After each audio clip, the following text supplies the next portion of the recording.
Guys, what is up? Me and Lydia are here, and we are going to be talking about the ever popular B variant caliburn designed by Stephen Rupp. This thing is super cool, and I do have them in my shop at this point, so if you like what you see and you like what you hear in this video, definitely go check them out. They're super cool.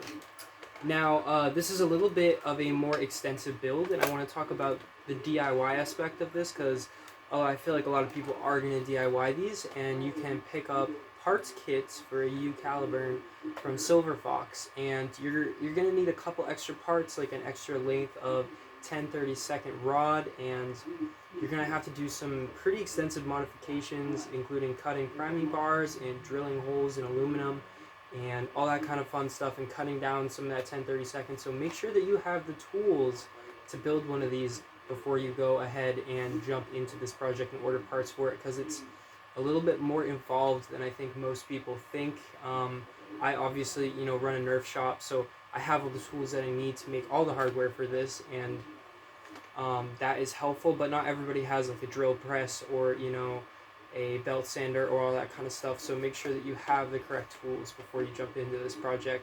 It's a beastly project, guys, I'm not gonna lie. These do take a little bit of patience to build, but once you have them all lubed up and nice, then they are really nice and really fun. Another thing I want to note real quick, actually, we'll get into that in the barrel section. So, starting at the front, sleeper scar, of course, this adds about an inch and a half of active barrel there with the scar, addition, which is really nice. This barrel is a caliburn barrel, and that's important to note because this specific one is actually from Slug. It's a 527. That's what it is. Yeah, 527 on a K25.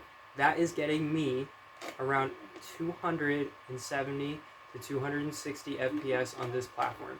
Now, I recommend that you go up in barrel length and tighter in barrel size. I think a 509 and a 45 centimeter Curry would be wonderful on this. However, this blaster is really long, like really long. It's the longest blaster I have in my arsenal, and it doesn't look, too big, but now this thing is humongous. It is longer than any normal standard caliburn by like 7 or 8 inches, and if you add a 45 centimeter barrel to it, it's going to be really unwieldy.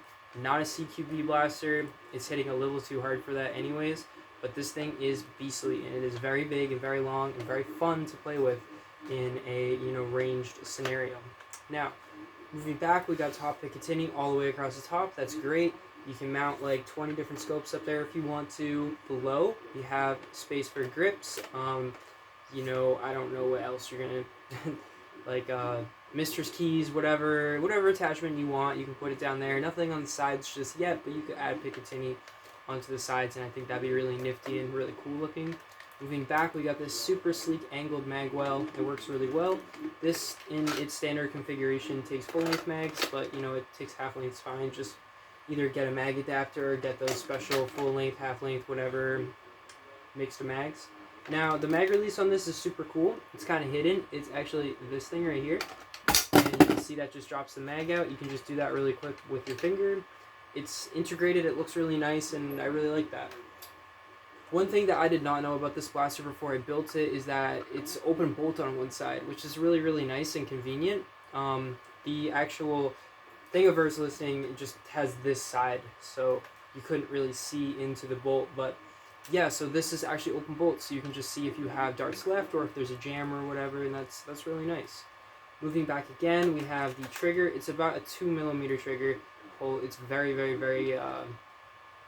hairpin-esque, and it's very sharp, and that links up to a very long metal reinforced sear system that actuates a catch.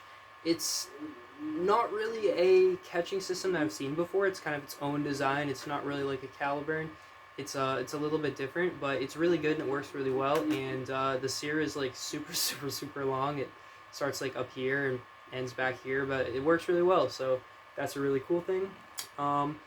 This is a M4 compatible grip. So, or I might be saying that wrong, but I don't really use real steel stuff too often. You can switch this out and put on your real steel grips if you want, which is super nifty, especially if you have like some special sniper grips or whatever. Now, one thing I do want to note before we talk about, the main feature of this, which is I think that a lot of people are comparing this to the Indra, and I think that that's kind of a incorrect comparison. This, in my opinion, compares more to the Ranger series from Spitfire Productions. It has less moving parts, kind of like that blaster, and the Indra is, a multi-part breaching system. This has one really nice, big, hefty, thick priming bar and handle. There's no like separate parts in here, so it works really well. It's really nice, and it keeps everything nice and in lines. I know that sometimes on Indras things can get a little funky and misaligned. This won't happen on this blaster. Now mine is a little dry. I haven't lubed mine in a second, so this prime is going to be a little rough. I'm going to throw a mag back in there real quick. But yeah, so it's just on a K25. A nice it's not a super like heavy prime or anything like that. If you can prime a K26, you should be able to do this.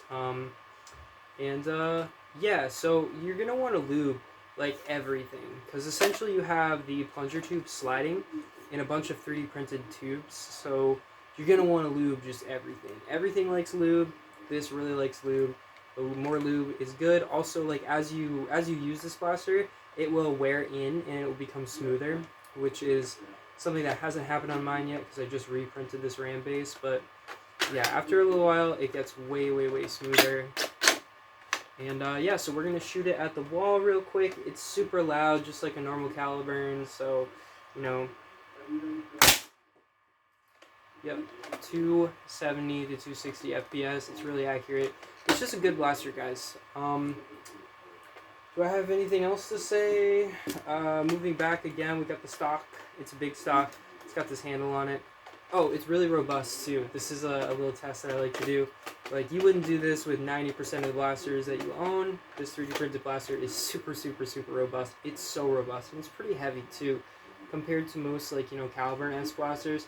This thing weighs quite a bit. It's like 2 or 3 pounds, and that's a lot. So yeah, if you guys have any questions or comments or ideas or things like that for this blaster, let me know in the comments. Leave a like, subscribe. Check out my Etsy page. I'm going to link the link to get one of these commissioned if you want one, or if you want to build one. Good luck. It's possible. You need some tools, and it's a pretty intense build, but if you have the right stuff, you could probably bang it out. If you want one of these commissioned, let me know. I can do one for you, and those are already up on my Etsy page. So thanks for watching, guys. From me and Lydia, here she is. Here's the baby. Oh, hi. Alright, have a good one, guys.